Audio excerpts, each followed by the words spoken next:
Hi, I'm Olivia Chin, and I'm the circulation manager here at the library. Today, I'm going to show you how to use our printer to scan to email.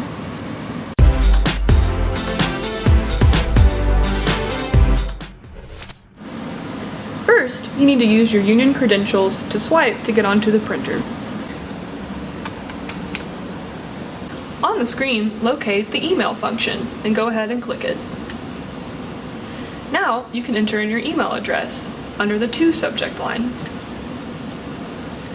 Go ahead and use the keypad to type it in. And click OK once you're done.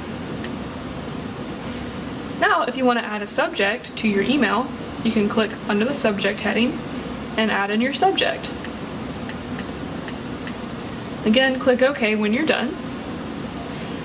Now, if you want to add multiple pages to your email and have them end up as one PDF, go ahead and click More Options. You're going to want to scroll down to the next page and find the Job Build function and click Job Build. Turn Job Build on by clicking this option and then press OK. Now, the printer will be able to scan multiple pages to one email.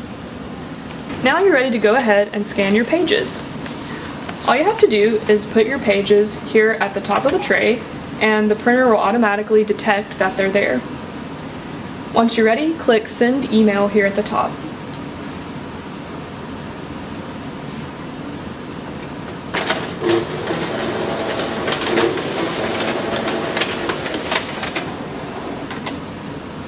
If you have any more pages to add, go ahead and add them now, making sure to keep your document face up.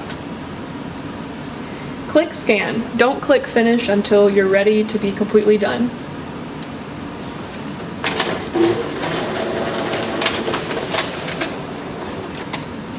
Once you've scanned all the pages that you want to go to your email, click Finish. It'll ask if you want to be added to an address book. Go ahead and click No. We don't have a lot of room for different addresses on the printer. Once you're done, you can just click OK and sign back out of the printer. Thanks for watching our tutorial. If you have any questions, please ask us at the circulation desk. We look forward to seeing you here at the library.